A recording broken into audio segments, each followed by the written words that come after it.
This is the Module 6 practice quiz number 2. This is your homework assignment.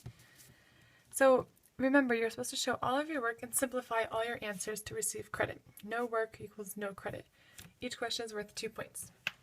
So number 1, convert the following decimals into simplified mixed number fractions. Show all the steps to receive credit.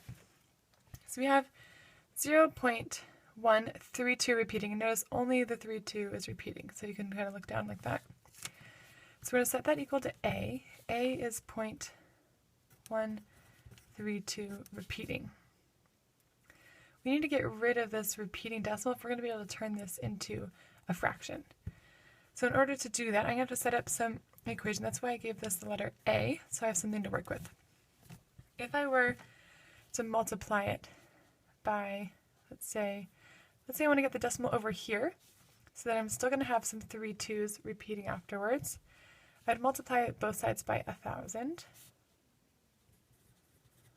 So I have 1,000 A equals, and then so this moved over 3 spots to be 132, and then don't forget about the 3 2's that continue, 0.32 repeating.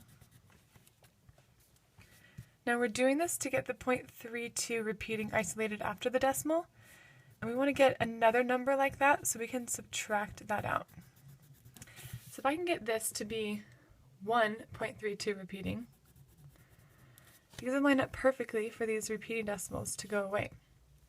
In order to get this to be 1.32 repeating, I'd have to move over the decimal 1 spot, which means I'd have to multiply both sides by 10. So here I'd multiply by 10, and this side I'd multiply by 10.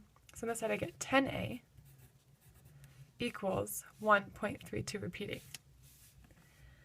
And we line up those repeating decimals so that I can subtract these two equations and they'll actually go away.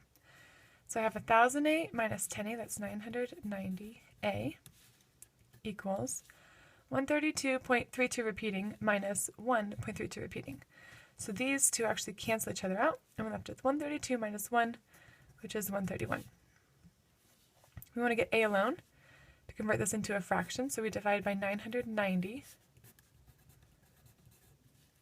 and A equals 131 over 990. Number 2, given the lengths of the sides of a triangle, determine if it is a right triangle. Show work to support your answer. So you have these 3 side lengths of a triangle. How do we know if it's actually a right triangle? So the way we do that is if we see if A squared plus B squared equals C squared. Remember, A and B are the legs of a triangle. C is the hypotenuse, which is the longest. So that's the only one that really matters which letter we give it. Let's see which of these 3 is the longest. So we have the square root of 15. That's really close to the square root of 16, but not quite 4. A little bit less, so let's say about 3.9 for the square root of 15. And comparing that to 8 and 3, we see that the longest side is actually 8. So that's going to be our C. And the other ones, A and B, we can plug in either way. So you use the numbers they gave you, not our approximation. That's not the right number. That's an approximation. We're using the square root of 15 squared plus 3 squared. That's our other side length. So if these sides equal each other, then it will be a right triangle, because the Pythagorean theorem only works for right triangles. So the square root of 15 squared. So if you take the square root of 15 and then square it, you're going to end up with 15. The square root and squaring are inverse operations. They cancel each other out. Plus 3 squared, which is 9, equals 8 squared, which is 64. So inside 15 plus 9, 24 equals 64. This is not true, so this is not a right triangle.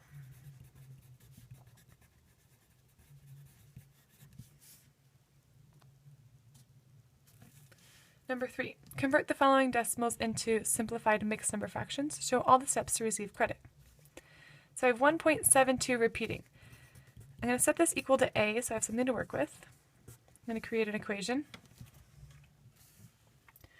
So this one's actually easier than the first one because the decimal spot is already right next to the repeating decimal. That makes it a little bit easier. We just need to create something that also has the decimal next to the repeating number. So how about we multiply both sides by something that'll get the decimal over here to the end, because then I'll have 172 point, remember there's a stream of 72s after, so it would be still 0.72 repeating. To move it over 2 spaces, I have to multiply both sides by 100. So I get 100a equals 172.72 repeating. Now, unlike the first one, I could just subtract what I have as a, because if I set that up like this, the 0.72 repeating lines up perfectly already without me having to multiply by 10. That's perfect because we want those to go away. So we're going to subtract these equations. 100a minus 1a, 99a, equals 172 minus 1. That's 171.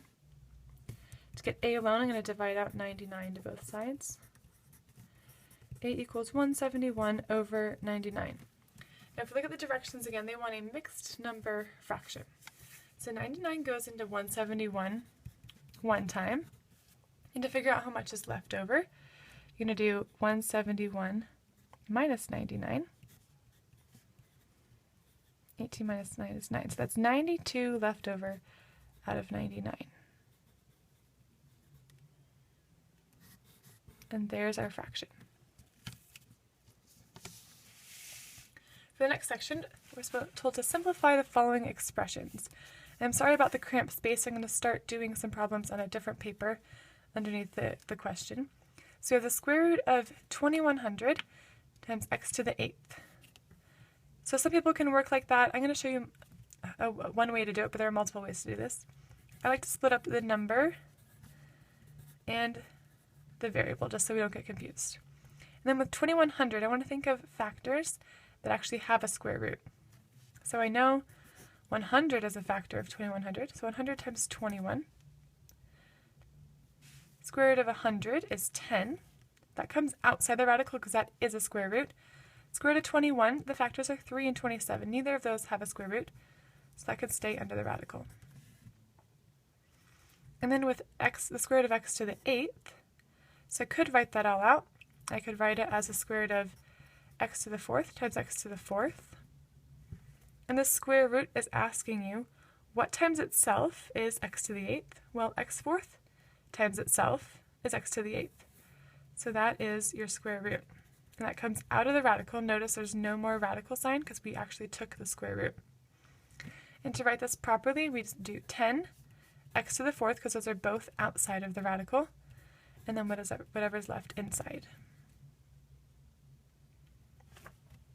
Number 2, I have the square root of 90, x to the 8th, y to the 9th. So I'm going to think of some factors of 90. Square root of, well, let's say 9 times 10. We have x to the 8th. That one's an even exponent, so that's going to be easier. I'm doing a square root. Y to the 9th. That's an odd exponent, but I could make it y to the 8th times y. This is still y to the 9th, but I'm going to be able to split this up. So the square root of 9 is 3. Square root of 10, it doesn't have one, and the factors are 2 and 5, so it can't break down any further. I'm going to leave that under the radical. So this is another way to solve it. This one might be better for you. Instead of doing this extra step, I'm going to start setting up the answer. This is everything that can come out of the radical, everything that has to stay in the radical. So I took the square root of 9 as 3. Square root of 10 has to stay out of the radical because there isn't one. The square root of x to the 8th. Now I did that on the previous problem. And now that square root of x to the 8th is x to the 4th. I can also divide the exponent in half. 8 divided by 2 is 4. And I can do that again with y to the 8th. 8 divided by 2, that's y to the 4th. And be careful because I have seen people put a 4 out front of the y. That's not correct. We can only do this with exponents. Notice how I didn't take 9 divided by 2 and say that that's 4.5. We take the square root, and the square root of a variable with an exponent happens to be that variable with half of the exponent. And then this y has to stay on the inside of the radical because the square root of y is just the square root of y. So remember this little 2 is unnecessary, but I can put it there if I'd like. And there's your answer.